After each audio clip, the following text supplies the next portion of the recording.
Hello and welcome to our Salesforce United episode, a podcast about Salesforce and people who work with it.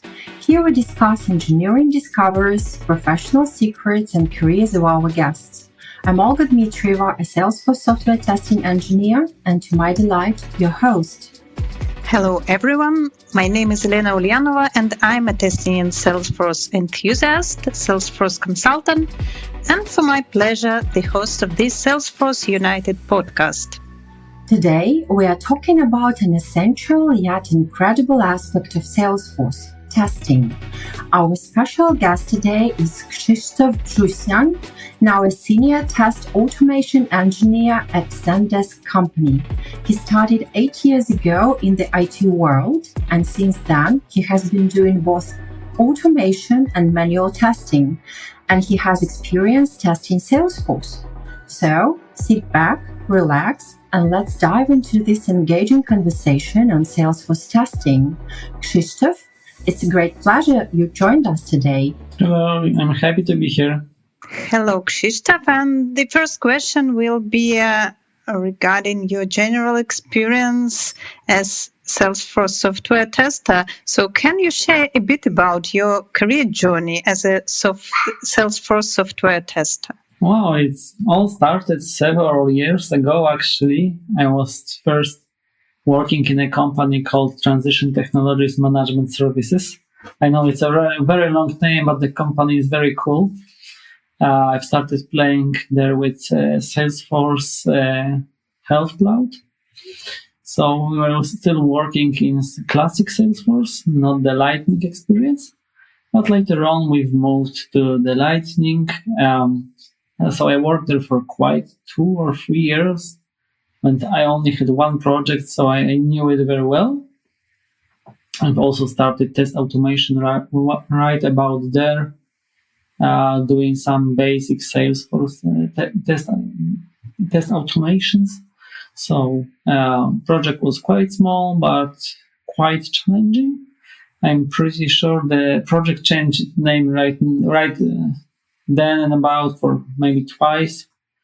Now it calls itself a different name, but they still use Salesforce. After that, I've moved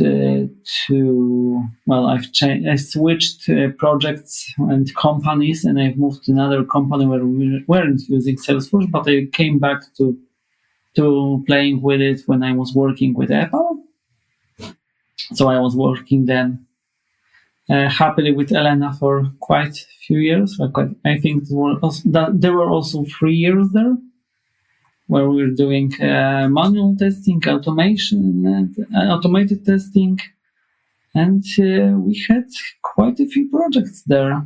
So I was dealing with the testing itself, managing Salesforce testers, and a little bit of investigation in the whole test automation process regarding Salesforce.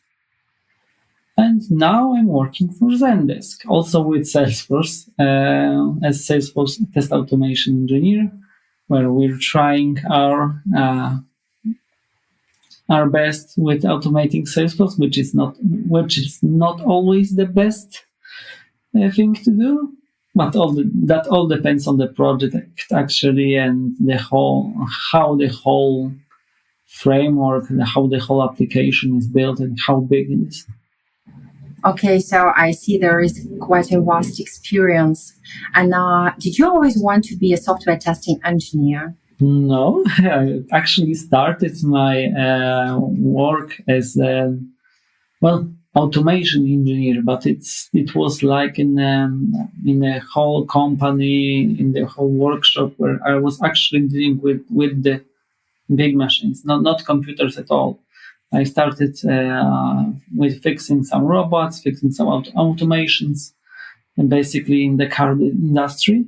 Then I've moved to another city, and I've started the job of a software test engineer, where I actually, it was very nice for me because I really liked to break stuff, and this work actually means that I can do it and people pay me to do it, which is excellent, because when you like what you do, you're not working at all.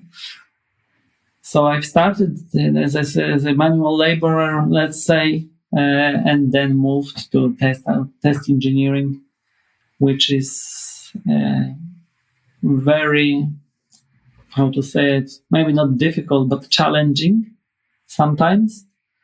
But gives us, at least me, it gives a lot of happiness when I do it. So, Krzysztof, you have very wide experience in testing different Salesforce applications and clouds, but which Salesforce cloud is your favorite? Well, that would be an Experience Cloud. I really like it. I really like the whole idea of it. Actually, I've had several projects where we're using it. And the whole approach to the client from the experience side, when you can go and everything looks like a forum, when you can ask a question, find an interesting article, find some help, it's really great. Let's say grateful when you use it, and it really puts a smile on my face when I have to test it and explore how you can do it better and how the whole user experience can be improved that way. Yeah, that's really interesting. Maybe our audience will pay some attention to exploring Experience Cloud after your answer. But if to switch to the Salesforce testing, so did you feel the difference between testing Salesforce-related applications and other types of applications? For example, web applications. Well, of course, Salesforce is like a different beast. We have to approach it a little bit different, because when you are testing the web applications, you just focus on if everything works not only on one browser, but on all browsers.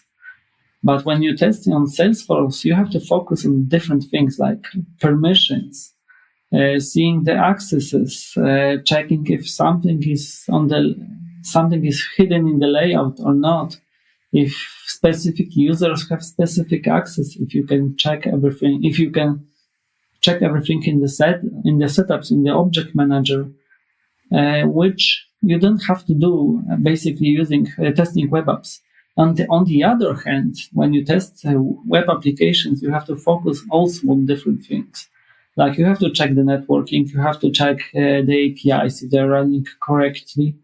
You have to focus if everything can be run on different browsers, on different operating systems. Where on Salesforce, actually, you don't have to do that, because Salesforce itself provides you with being sure that it all runs on all browsers, and everything, at least from the standard object perspective, will always run. So functionalities are there, you have to just know them, and you have to focus on different things, actually. And the whole testing Salesforce is like testing the front end of application and the back end of application at the same time. Basically, where sometimes in the web application development, you usually split the teams between the front end application development and back end application development, and they are tested separately, which of course can be unified and done together, but usually it's not. And in Salesforce, it's like, as I said, it's a different kind of beast, but it's maybe not more challenging, because the more you know, the easier it is to do, and you can find a lot of tools that can help you. I hope that answered the question. Okay, yeah, thank you very much for your answer. You said that you need to check permissions or layouts, so it is actually the admin thing. So the question is, what do you think, could a Salesforce admin or consultant substitute a Salesforce tester on a project? Well, of course, I've seen that in action. That's doable, of course. They can do what we do, but not exactly on the same level. So I could imagine that Salesforce administrator or Salesforce consultant has maybe not a basic, even a broader knowledge of Salesforce, but they have a different mindset how to check things.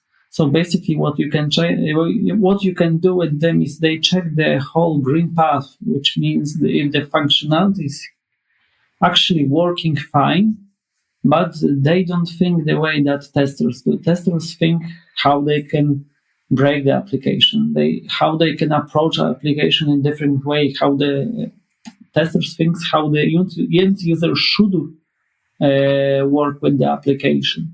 So we test a lot more than we just write in the test cases sometimes, because sometimes we don't have the time to write all the test cases, right? And as my answer, I would say, so they can help, but they cannot substitute on testers the whole time or the whole time of the project.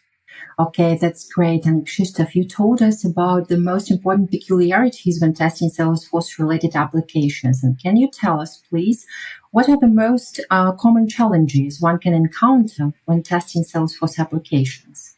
Well, first of all, would be the most common thing that you can find, that permissions are not correct. So user access, basically. So as we know, there are a lot of types of users, a lot of types of permissions roles in Salesforce. So basically, we have to know which user can do what exactly. And that's, for me, is the biggest challenge that I face. And it's the most common challenge also, because even in our world, when we have a lot of experience, we've worked with with a ton of different projects. The problem always stays the same. When sometimes someone wrote the user story or the feature or whatever you want to call it, there's always some misspellings, there's always something omitted, maybe some knowledge is lacking, or maybe some requirement is not there. But basically, the most common problem is permissions. So there's always a situation when, say, as we know, admin can do everything, right? And developers usually test with admins. They don't check on different roles. It's our job to do that. And basically,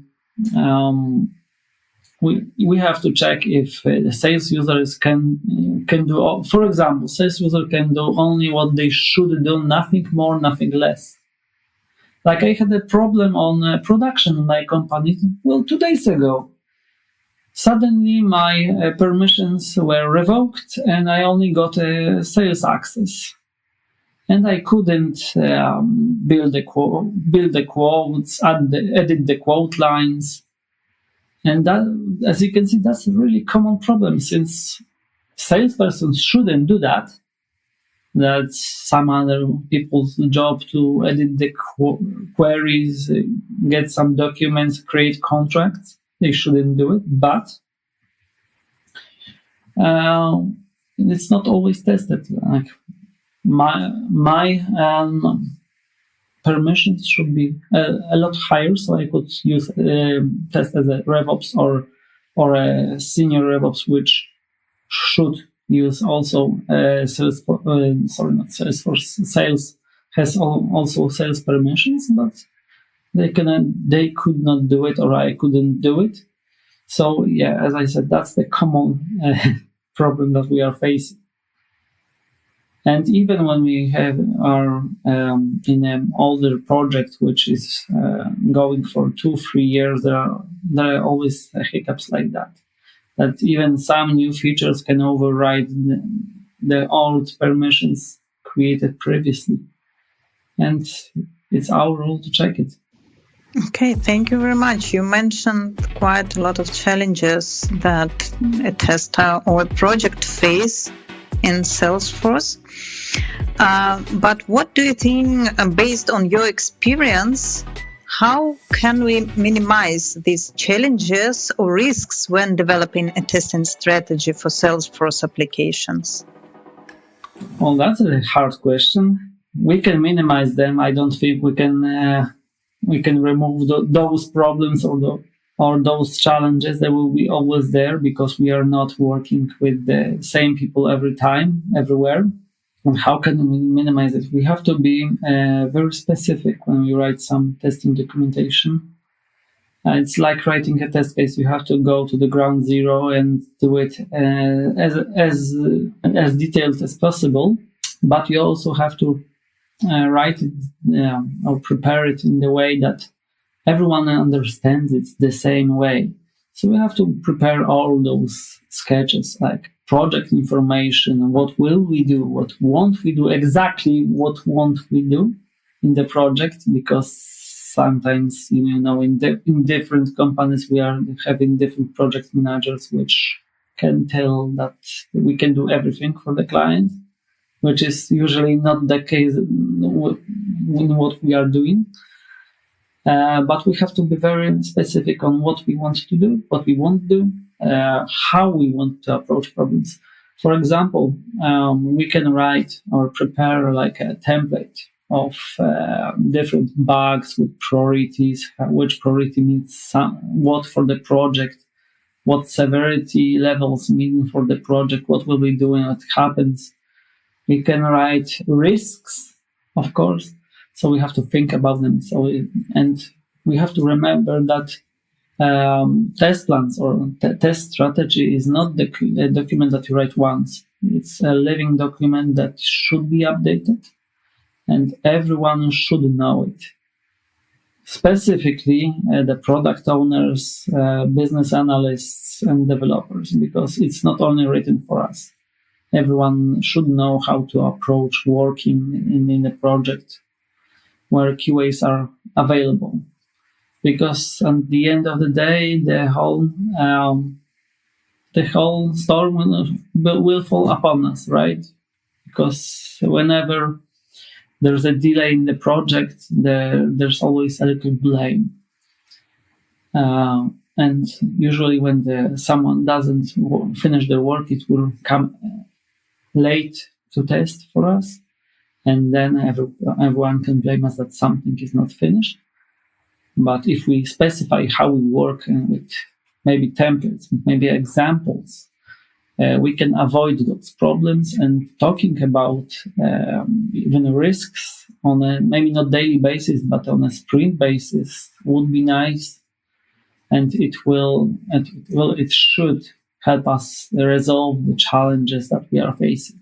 But if we are talking about challenges in Salesforce, actually, specifically, well, here, the testing kit is a different beast, but writing detailed test strategy or test plan is no different than any other project, actually. We should do it very detailed and very specific what we want to do and how we want to work.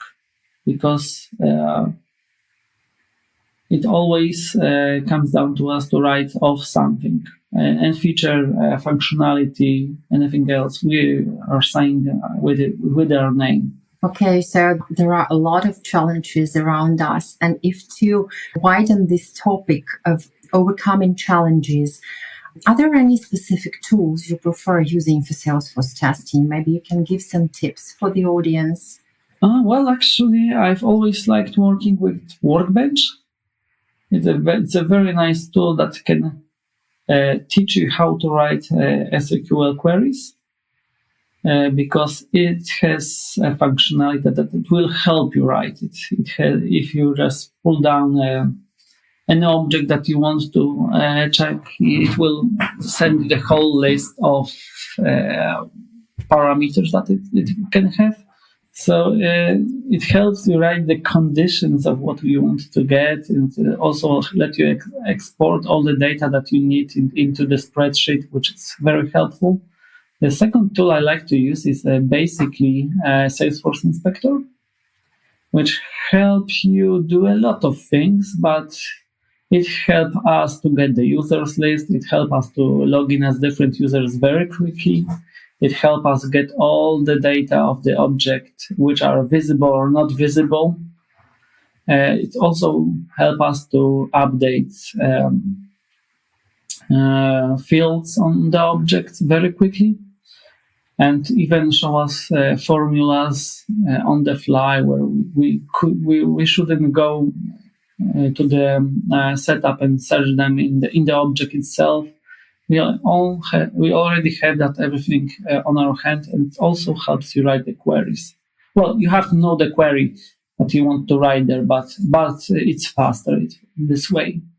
And even if you want to, if the object have like 200, 300 parameters or fields, you can always search for it using it. So if you know how it's called, it's easier to find it without endlessly scrolling through the whole object on the UI. What else is it helps? It gives you the API names of the fields. So if you want to do some basic test automation, even with the APIs, the field names are already there and you don't have to look for them, which is very nice to use. And you can also see which fields are mandatory, which are restricted, which can you update, which needs to be there when the object is created. So it gives you a lot of information that can help us, and it gives us to ask very quickly. There's also one tool that we can use for test automation. And so it's basically for the basic one, we can use our Copado robotic testing, which is unfortunately paid, but it's a very nice tool to, well, let's say, quickly learn test automation on a basic level for Salesforce specifically.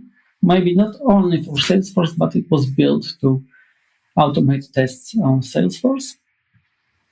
So it already has a library that you can reuse, and it's very helpful, very fast to learn this way. And if that's not enough, it's built on a robot framework engine. So learning Copado will help you learn robot framework, which can automate a lot of things. It's a very powerful tool. Do you use Copado nowadays on your automation? Yes, I do. We actually have Copado here in Zendesk. Unfortunately, the company wanted to switch the test automation tool. But as for now, we are using it for over 2 years.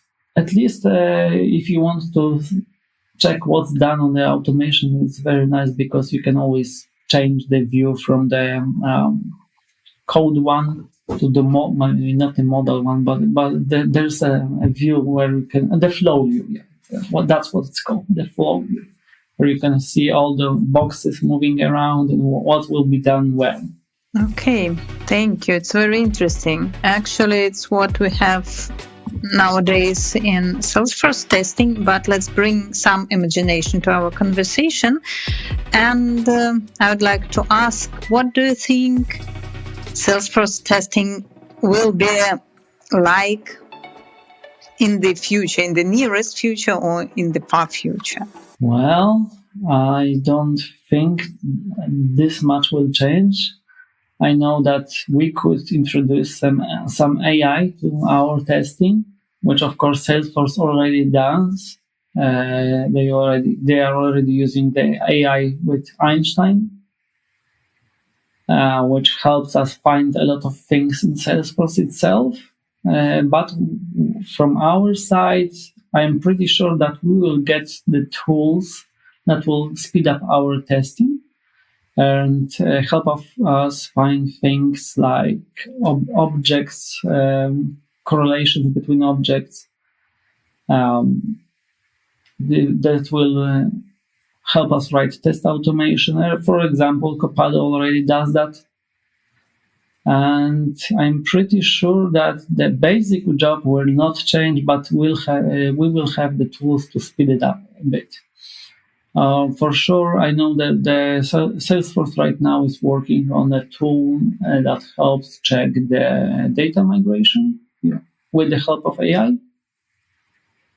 So that will be something, because as we know, data migration tests are very slow and very painful for the testers. Krzysztof, and what do you think? Will artificial intelligence will able to substitute a tester, for example? I'm pretty sure it won't, because as we know, you can teach artificial intelligence a lot of things. That's a powerful machine or powerful system that can do a lot of things, but surely it will need a lot of power, a lot of processors, and a lot of learning to do stuff. And I know that we are going global and everything, but for now, it won't take our jobs for sure. It will help. As I said, it can provide us, or maybe it can suggest to us how to test the green path, let's say it. So how the functionality should work. But working in Salesforce for so many years taught me that everywhere we go, on every project we go, the same functionality is developed in a different way. So checking it is not always the same in every project. We have to have a different approach every time. And of course, artificial intelligence can help with basic paths, with maybe some additional negative paths, but it won't find everything that we need to test, and it can help, but it won't substitute for a good tester. Yeah, so the human's brain prevails, right? Yes, because we can think in a adaptive way, right? And as for now, artificial intelligence is not that fast. It can do it, of course, but it will take it quite some time to find that path, and even more time to check it. And believe me, there are not a lot of companies in this world that has the machine power to cover everything. Great. So from one hand, the idea that artificial intelligence can substitute a tester, it can be already a myth. But can you mention another myth about your job as a software testing engineer? Well, there are quite a few myths about software engineers. First one is that we are not needed, let's say. There are many companies that say that testers are not needed, or testers are a pain in the project because they're always disrupting the work, and they're always there to blame because everything goes slow. That's a myth, actually, because we are not here in the project or in other project in every company to break stuff and to slow everything down. We are here to firstly and mostly ensure that the product is created the correct way, and it has I would say the quality of it is quite big, and it has no vulnerabilities or holes that you can go in and use it for your own, let's say, good or for others' pain. The second myth is that the other myth is that testers are always the troublemakers. We're not. We're actually not. We are always trying to help, and that sometimes we are arguing a lot with developers, with the project managers, with business analysts. It's not because we are troublemakers. It's because something is not working the way it should be, or we found something that could be that can have very bad repercussions for the company, and we are trying to fix it. So those are, I think, the two biggest myths about test engineers. That maybe the third one, we don't know everything. Maybe someone can say, we all seen those t-shirts somewhere that I'm a testing engineer, I know everything. That's not always the case, because we as the other team members are always human and not know everything, and our approach is not always the best one.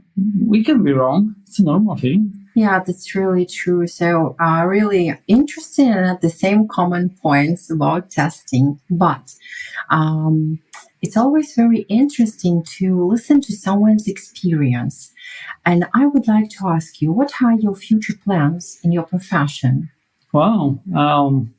Well, I want to have gather some Salesforce certificates. So I want to stay with Salesforce actually, and I want to improve right now and dive deeper, into test automation in Salesforce, which is very challenging and very rewarding, together with challenging, where those challenges are bigger than the rewards usually. But yes, I want to improve. I want to deep dive into test automation even more and stay with Salesforce. Learn some more about more clouds. There are still some that I haven't touched at all. Some that I have used just briefly. But I think that's the way to go, at least for me. I've already worked as a manual QA. I've already worked as a test manager. And I think that I want to deepen my knowledge here in test automation with Salesforce, which you find that's not very popular actually, because it's really hard to do. Salesforce itself is very complicated. When you dive deeper into its belly, you can find very different things, even if you use the console on your machine or your browser. So you'd like to stay with Salesforce and continue testing the Salesforce products. You already started to tell that there are some products that you did not touch. Is there any specific Salesforce cloud product you are excited to test next? Well, there are two of them. First would be the CPQ, which is very big for me and very complicated, but that all depends on the company that is using it. So that's the first time I'm using CPQ here in Zendesk, which is overgrown a lot, I would say. After I'm working with them for 5 months now, I'm really thinking that I'm just touching the top of the iceberg, nothing more. And there's a lot of things that I need to learn, even in the quoting, even in billing itself. The second cloud I would like to touch would be the marketing cloud, which I find very interesting. Maybe not on the automation side, but in itself, it's like a very different machine from Salesforce itself, because it has an automation system, it has an email system, and a lot of other things that I don't know, but I've seen it in action and I like it very much, because it gives you like a second Salesforce to play with, because, as I said, it looks different, it feels different, but it works together quite well. Okay, so a really nice intention, but now I have a question that you would not expect. I think so. So, if you could talk to Mark Benioff, the Salesforce co-founder, what would you ask him about? That's a really very easy question. Can I join? Join what? Join Salesforce, of course. Okay, so that's a nice intention. Yeah, I've already had a few projects with them specifically. I know several of their project managers, project owners, some business analysts, testers, developers. They're all very nice people. They have a lot of knowledge, which you can, of course, find in the internet, on the trailheads, on the developers' side. But there's so much to learn from them. And so much knowledge that is not there in the internet is there with them, and you can just take it, basically, because even now, with all my experience, there are stuff that they are doing so much faster than me, and I want to know how and learn it. Even from the test automation side, I've worked with their test automation engineers, and it was so simple for them, working with flows, working with Apex jobs from the API side, from test automation side, which I still don't know how to reuse in my test automation. And if I could ask the founder of Salesforce one question is, how do I join? Because Salesforce is like a long journey that you want to join. I don't care about the technicals from him. I just want to know how to be closer. Because as I said, it's very entertaining. You can learn a lot of stuff. And working with Salesforce just puts a smile on your face when you know what you are doing. But you also have a very large experience and wide knowledge of Salesforce products and how to test these products in scope of different projects. Yeah, and the next question will be like to sum up our conversation, what would you suggest testers who have just started working on Salesforce projects? Well, the answer is very simple. First on, get a hands-on experience as fast as you can. Good tip would be to get a training buddy, so someone that can help you speed up your learning process, because Salesforce sometimes can be very tricky and you don't know where to find all the parts that you need. And the third thing to say to them would be Trailhead has a lot of knowledge. You can find a lot of different trainings there, and of course the Trailheads also has a community. So if you have any questions, there are people that are very eager to help you out, because it's Salesforce. It's something that they like to do. They know their, let's say, maybe not entire life, but a whole lot of their career is focused on Salesforce, and they want to help. Because when you are dealing with Salesforce, it's not dealing with the tool itself. It's like dealing with the whole approach. People want to help and will do things to help you that you won't think they should do or will do, because they just want to help you and help you explore, get the knowledge. So go to Trailheads, go to the community, find a training buddy or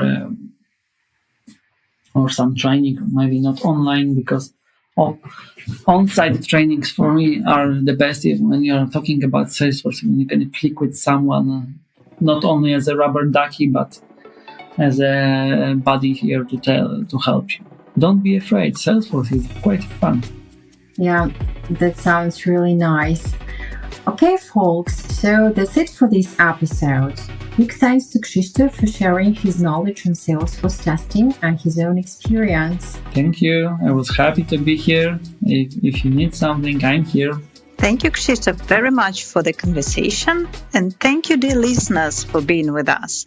And as always, we will be very happy to receive any comments, questions, and ideas. And if you like the podcast, please rate it on the platform and share with friends.